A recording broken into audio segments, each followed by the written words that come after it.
on s'est placé un peu comme une agence de consulting, mais en réalité, on peut aussi se voir un peu comme un studio de développement.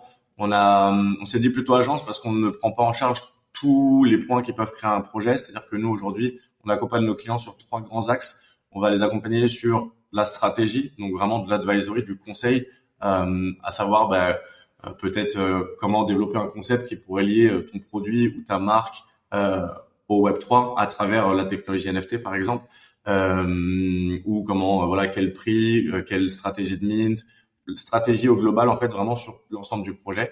On va les accompagner aussi sur le marketing, donc on prend quasiment tout en charge sur le marketing dans le sens où on fait de la gestion de collaboration. On a une équipe de 40, 50, ce qu'on appelle des hunters, qui sont des personnes qui travaillent dans le space et qui sont bien connectées et qui nous ouvrent des portes avec des projets et nous ramènent des collaborations pour nos clients, mais en volume et assez rapidement. On fait de la gestion de campagnes d'influence. Donc on a 99% des influenceurs du space à disposition et on va faire des sortes de partitions de musique, des belles campagnes d'influence pour aller accompagner la communication des projets.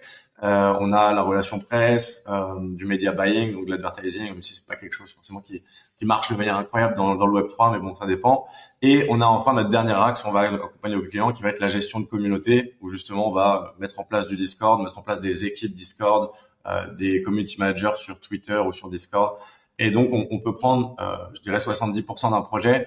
Les parties qu'on ne va pas prendre vont être le design, parce que c'est vrai qu'on n'a pas de côté créatif en interne, et la partie tech, où généralement, on se repose sur des partenaires d'autres startups françaises ou des gens du space qu'on connaît.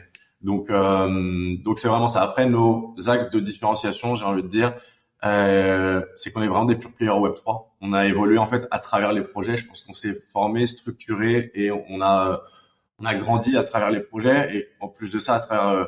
je suis assez fier de dire, mais à travers des projets qui ont eu un beau succès. Après, on a aussi des échecs comme tout le monde, mais je pense que voilà, on est des pure players. On a évolué dans ce contexte. On a travaillé, je pense, en un an sur plus d'une vingtaine de projets. Donc, on n'est pas une des agences Web 2 qui a marqué blockchain sur son deck et qui dit voilà, je sais en faire, mais qui n'a pas de track record.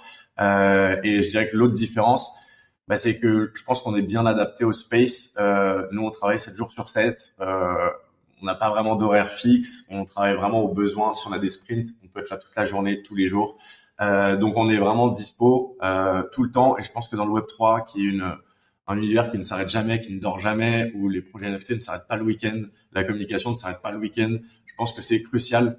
Et du coup, je pense qu'on n'est pas une startup traditionnelle. C'est vraiment un pure player dans tous les sens.